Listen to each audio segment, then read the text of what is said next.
Hello, Wednesday at 8 o'clock Eastern and 5 p.m. on the West Coast, and we are live.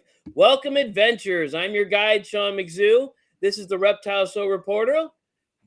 I didn't do that right. This is the Reptile Show Reporter. Buckle up. We're about to turn the music on, and I didn't set the music on time. Oh my, this is going to be What's going on here? Yeah, I know. Oh, here we go. You start getting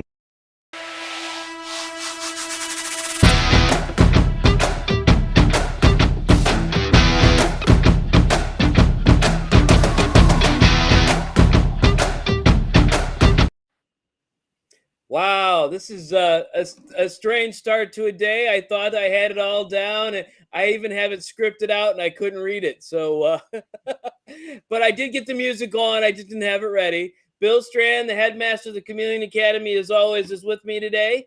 Today, we were discussing my trip last Sunday to the Glass City Exotics Expo, which was quite an adventure. We'll talk about that later. But first, Bill, any announcements today?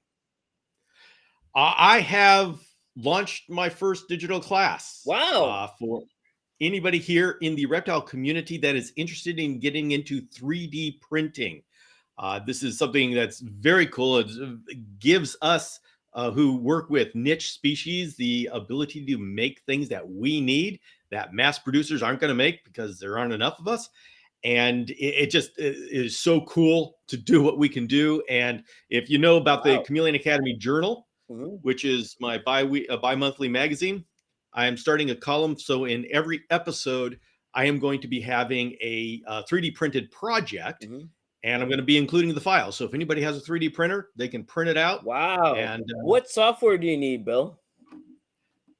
Well, first of all, you need a 3D printer, of course, and then each 3D printer has what's called a slicer. All right. And what that does is it takes a 3D design and it cuts it up into layers in a way that that particular printer will understand, and so it creates the G code for the printer to understand. So there's two softwares you need.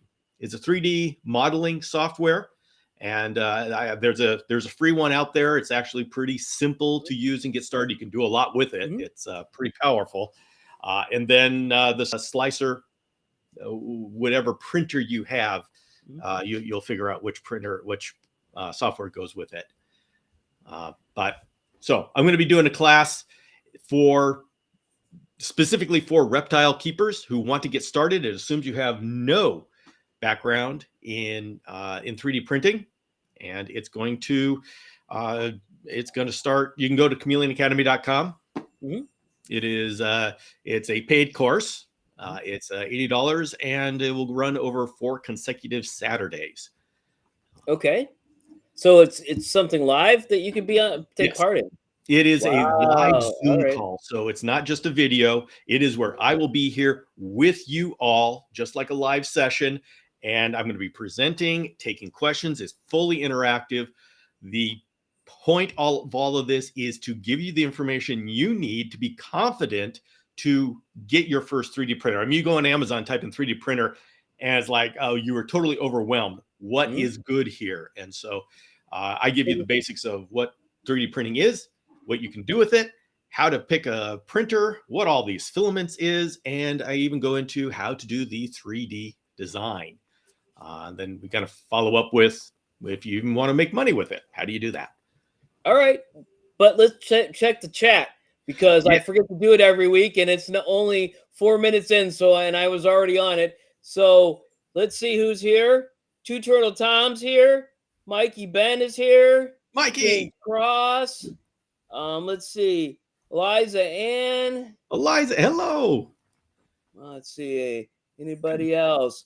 The chat is going away today. Already, there's already tons of chat going on here. Well, Sean, I got to say, we need to hire somebody to watch our chat, Bill. you know what? I'd love to help out with that. Unfortunately, the chat didn't come up for me this time. I've got this big, does not work, so I can't see the chat. All right, well, unless you want to, saying hello, Bill, and hello friends. Eliza Ann is saying hello, Bill. Mikey Bennett saying hi to Two Turtle Tom.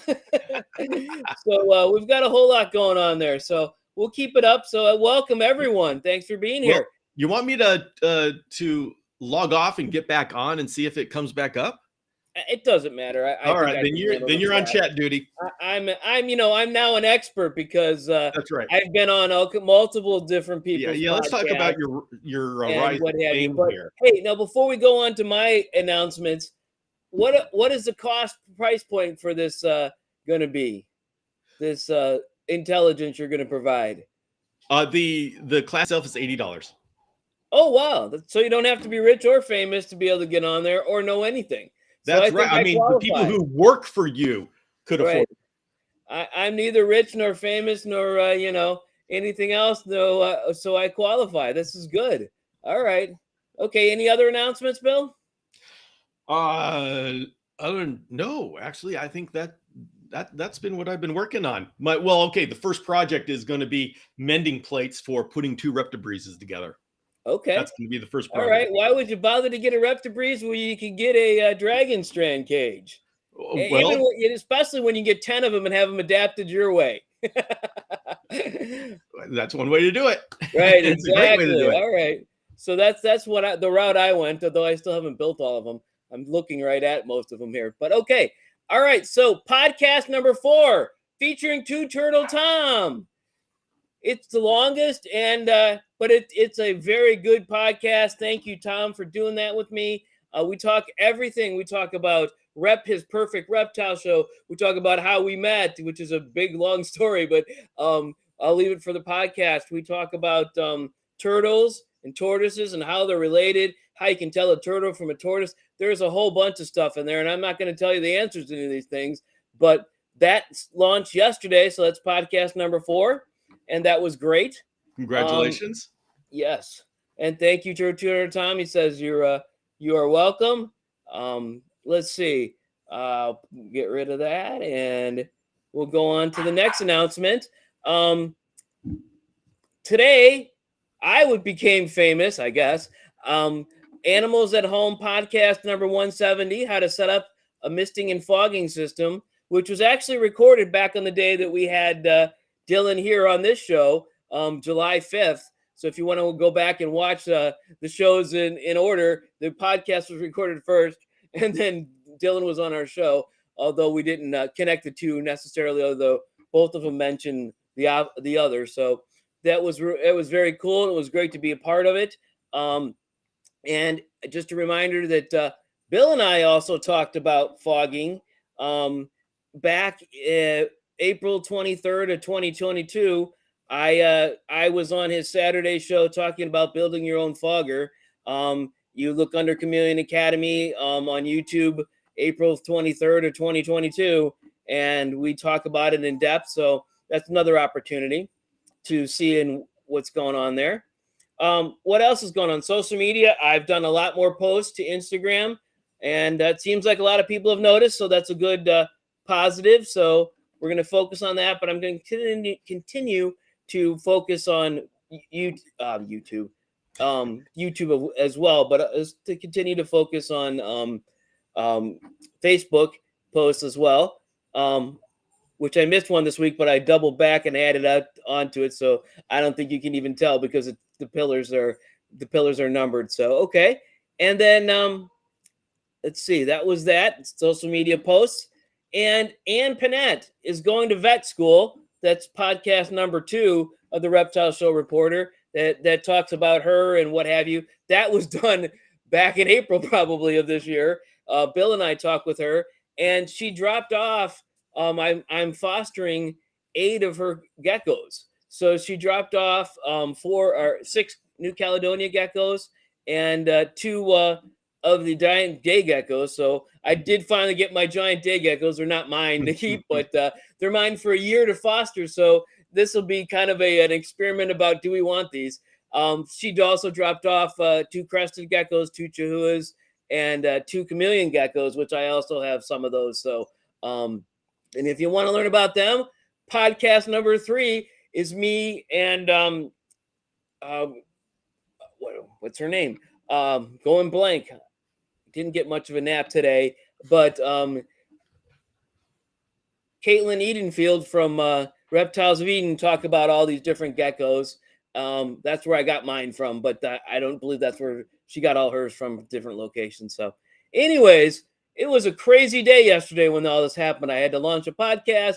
I heard about the podcast from Dylan coming out, and I was all over the place. And so it was a really wild day. So, any other thoughts, Bill? Any other announcements, or are we going on with the show?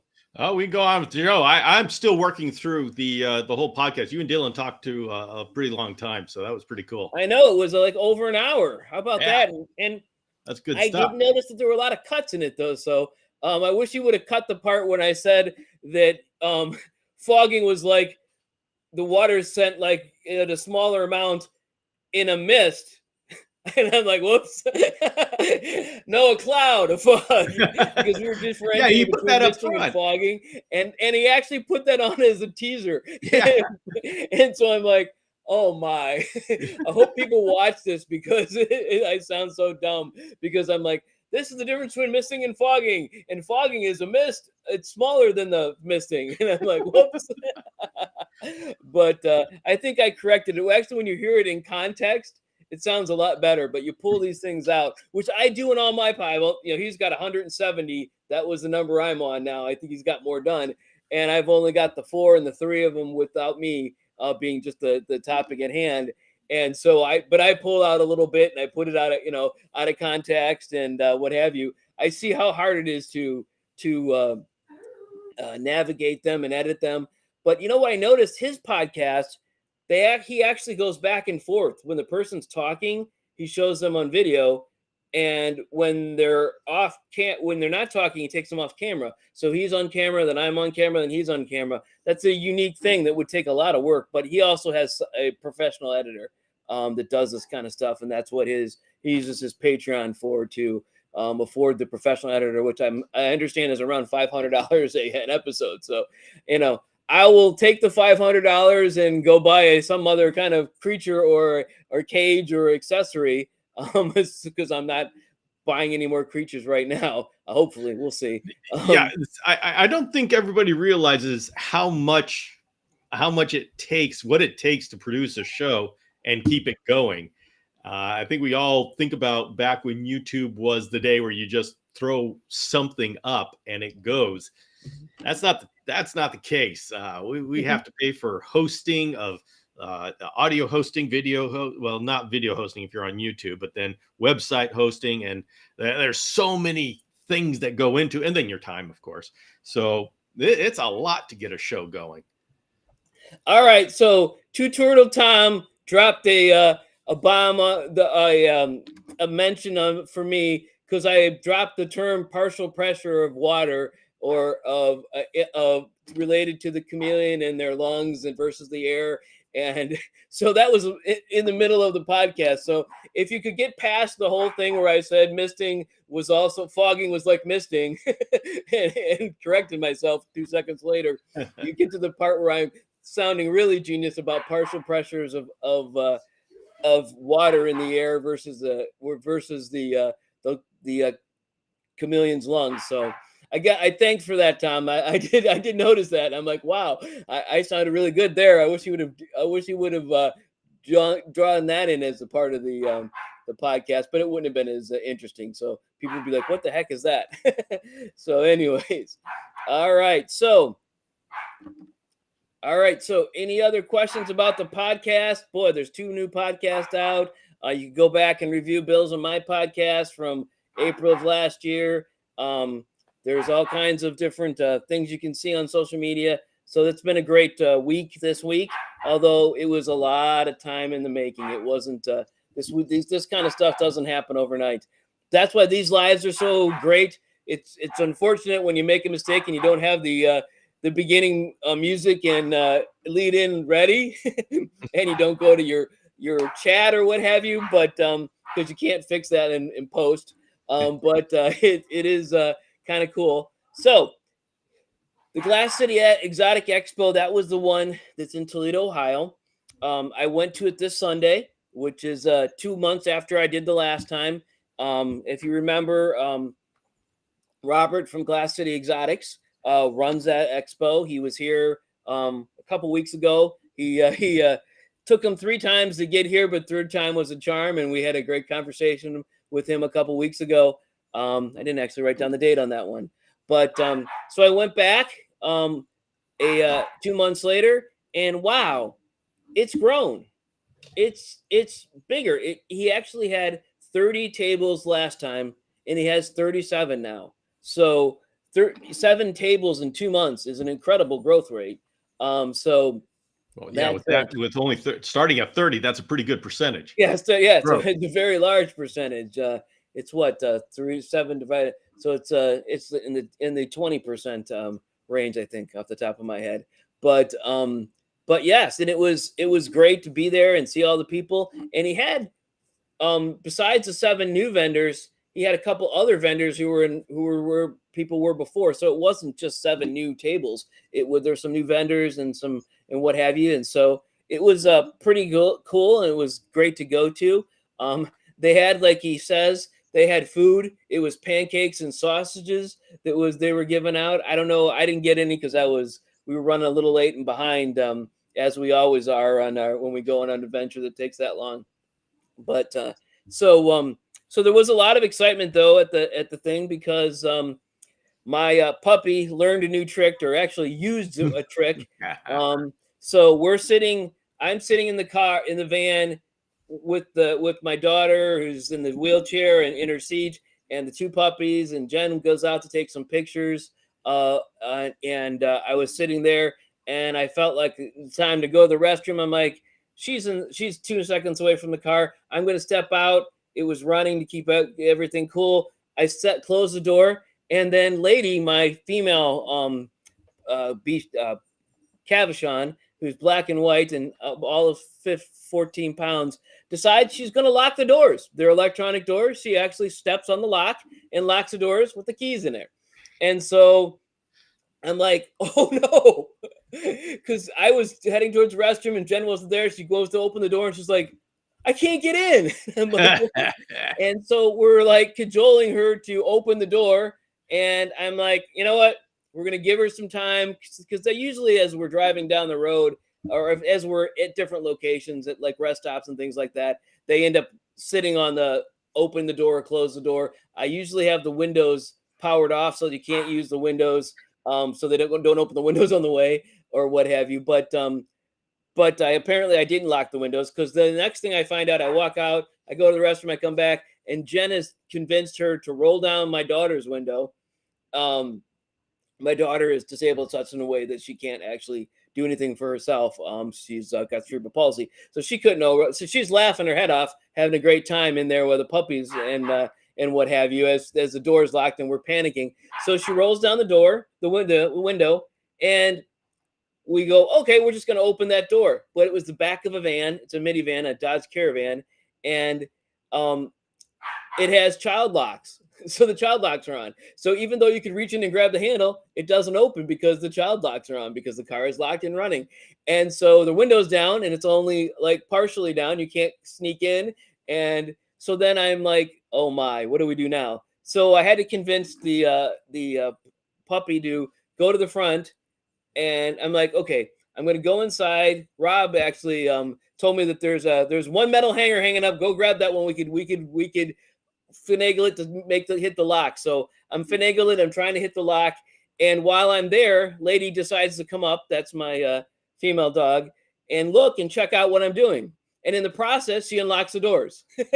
So I didn't unlock them. I had the hanger. I'm working the thing. I'm trying to get over, and I'm trying. And she's like, hey, I'll unlock these. Take credit.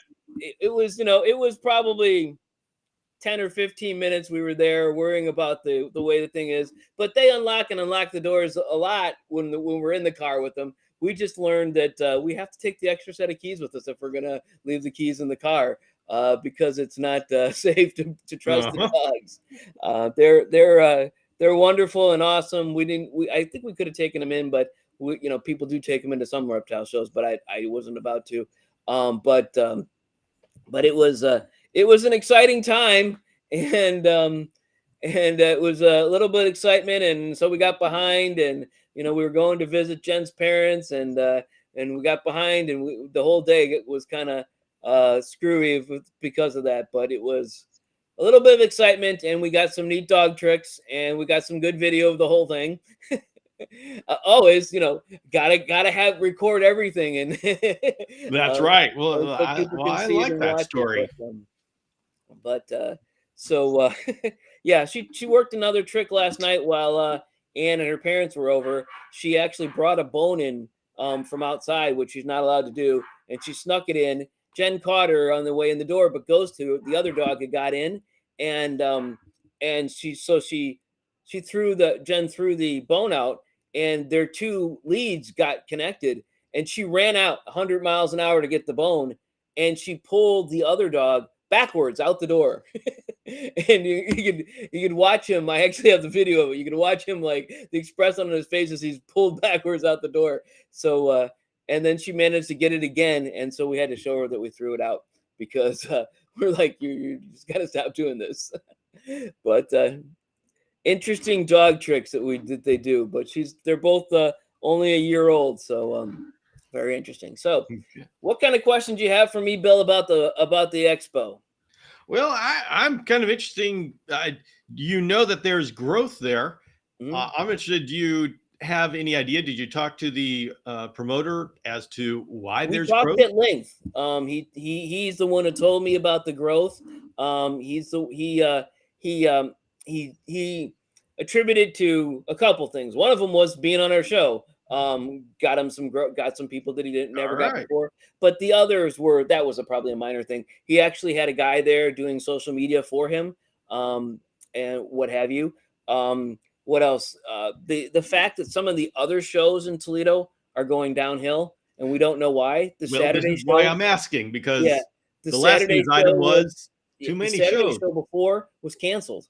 And the person who was running that show didn't even call they just put it on the website that it's canceled. They didn't call the vendors or anything.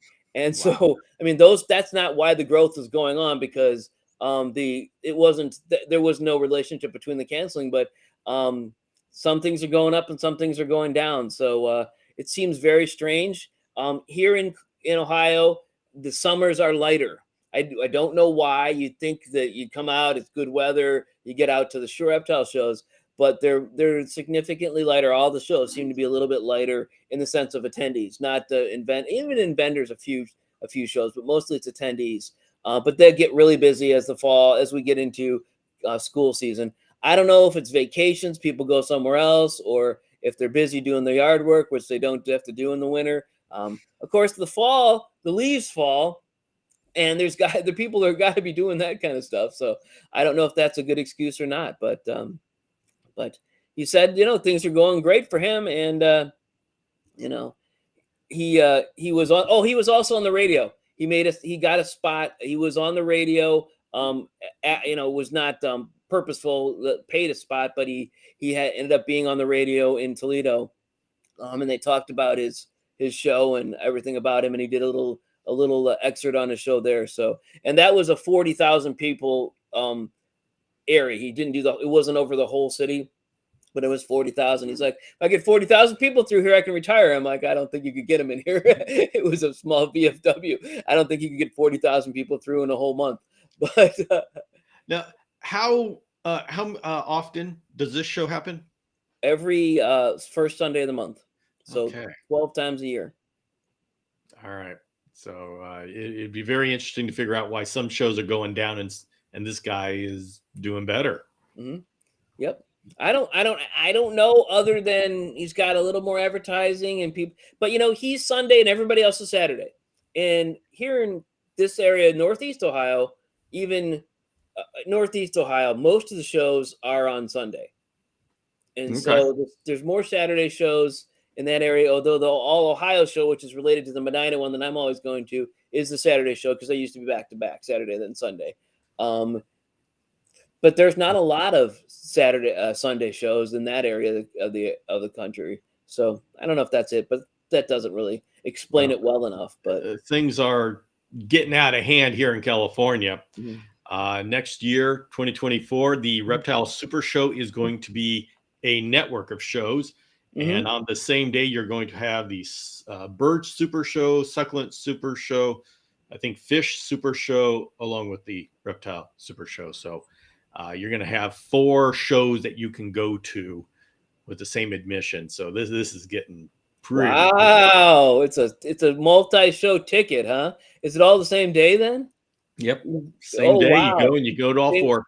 It's a weekend or just a day show? Weekend. It's a weekend.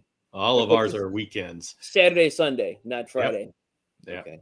So wow, I don't know, how can you get through all them? Because you got 100 vendors or more. Well, number one, I don't know how big birds and fish, those will probably be bigger than a reptile, but portion. But the succulents, I'm not sure how big. Plants are huge, but I'm wondering why it was succulents only and not plant show or orchid show, or what is it special about succulents? Because I'd love to see the other stuff.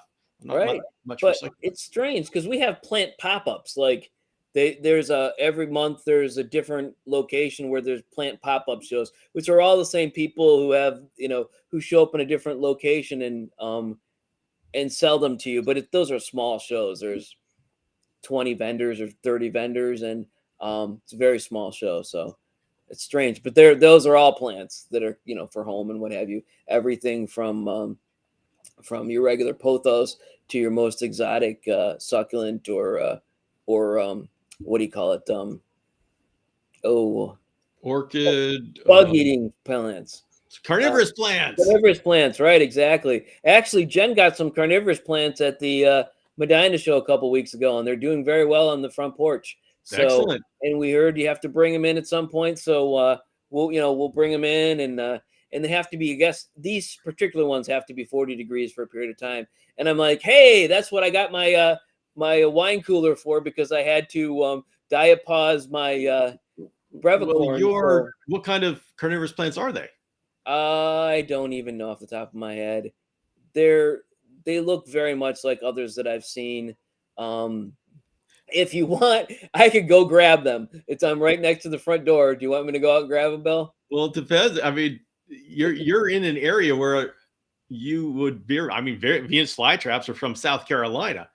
Yes, not too much in the a number of some of the Sarracenia and even the Drosera sundews are from the northern climates. So if you get the right species, they can just hang out outside. All right, Bill, I'm gonna go grab it. Just talk for a little bit. All right. You see, carnivorous plants are very near and dear to my heart, and I could have. It's one of those very, very things that I really got into. I still have carnivorous plants. I love them. But and by the way, all the people, I can't see the chat, so I am very sorry if you are interacting with me and I'm ignoring you. We're going to have to wait until Sean gets back so he can tell me what people are saying. But the thing about carnivorous plants is a lot of them are actually from, North America, I believe, has the greatest diversity of carnivorous plants. And so many of them, like Venus flytraps, will look very tropical. They're actually, yeah, they need a winter. All right. Oh, that's a beautiful one. Yes, it's beautiful. Yeah. Okay. Oh my goodness, that is so beautiful. I'm dumping water. Flytraps, the most common and still my favorite. Okay. All right, there you go. That's what we bought. We've got 2 of those in different things outside, and wow, I brought something up I can't see. Let's see. Okay, there we go. I dropped water on my keyboard and tried to wipe it off, and I ended up drawing another window over here. So, all right, so that's what she got. So I'll have to put that out. Remember to put that out afterwards. But that's what she got a couple weeks ago. So. Okay. There's my glasses so I can actually see. All right. What do we got? All right. Steph says Venus flytrap. So yes, she's identified it as well. And Two Turtle Tom. Oh man. Sarracenia, those are the pitcher plants, and Drosera sundews. Wow. So, Tom, are those wild, or are those at one of the places that you work, or what's going on there?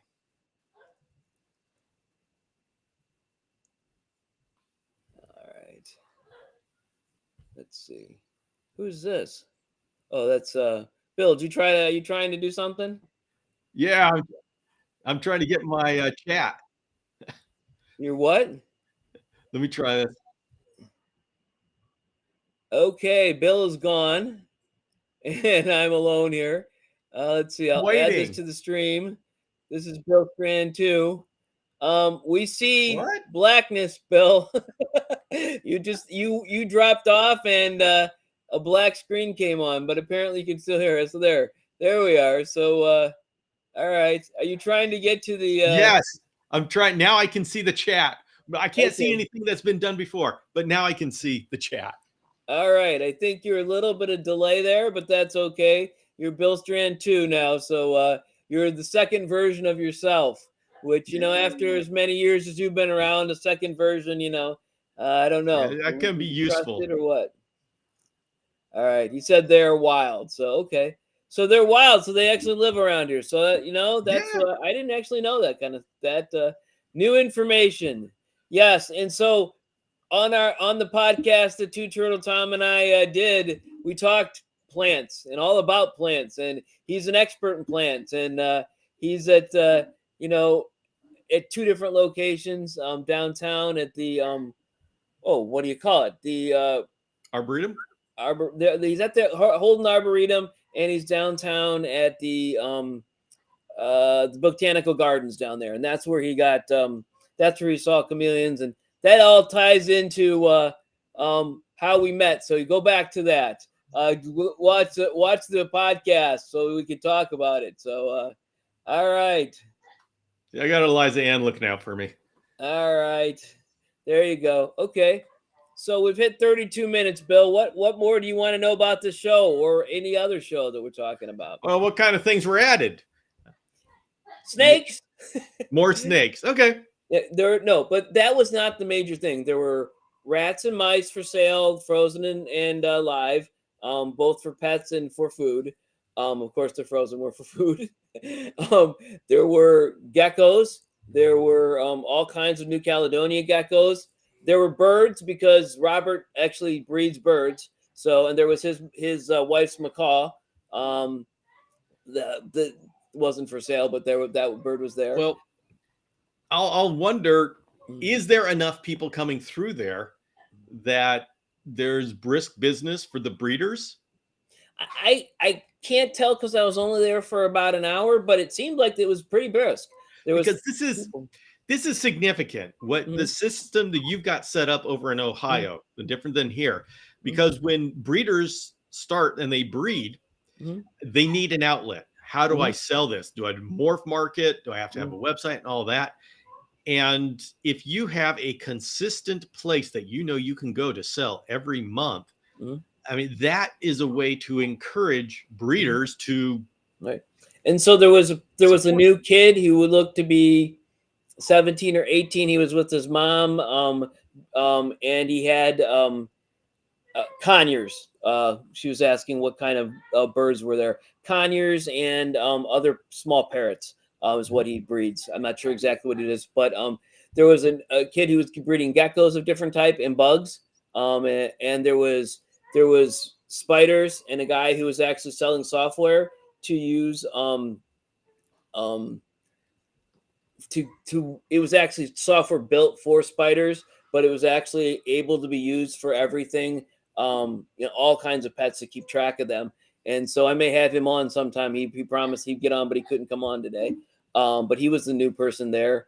It was Arachnophiles, which is a software thing, giving him a shout out, I guess. And so what else were you asking me, Bill? You were asking what else was there.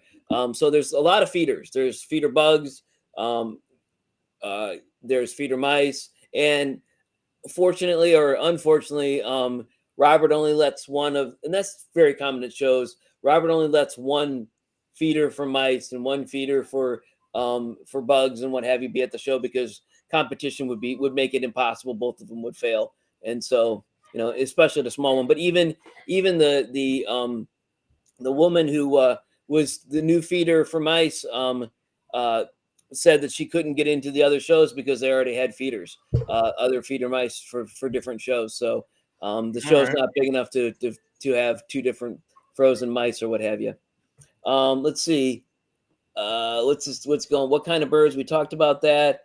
We need to show community. We do there. The one show does have some chameleon people, but chameleons really don't. They always have somebody who's selling wild caughts, and they just don't do that well. So, what else?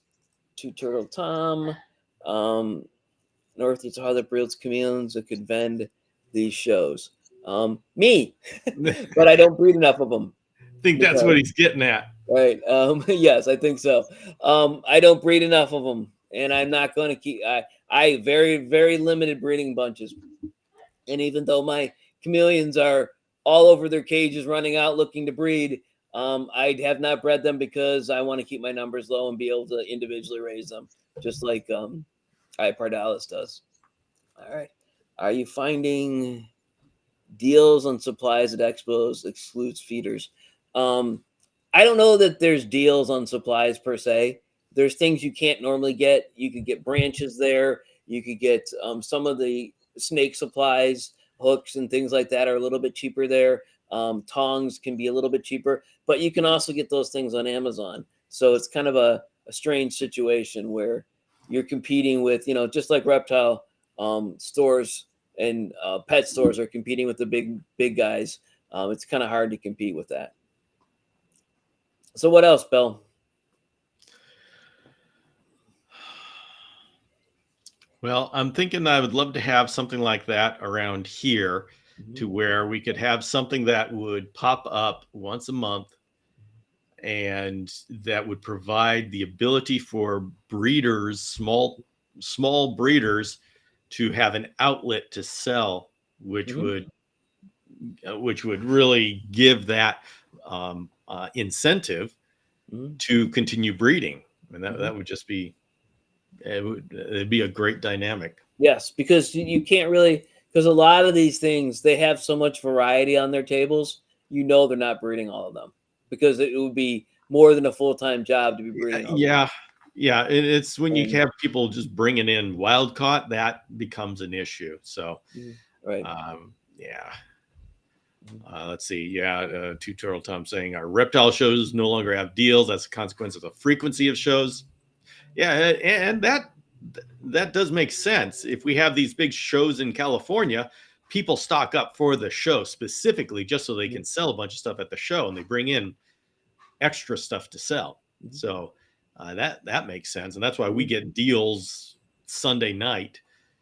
And that's what I hate the most, is when they're selling chameleons for $25. Still, we sometimes can get people to deal if they've got a bunch of something, but those are usually people who, may not be captive bred people. So, but you have to know what you're getting yourself into. But yeah, the captive bred people. But you know what? It's better that the captive bred people keep their prices, because we want them to keep their prices, because then people take good care of things that they paid money for, and they're not throwaway pets. And so we don't ever want the pets to be throwaway pets.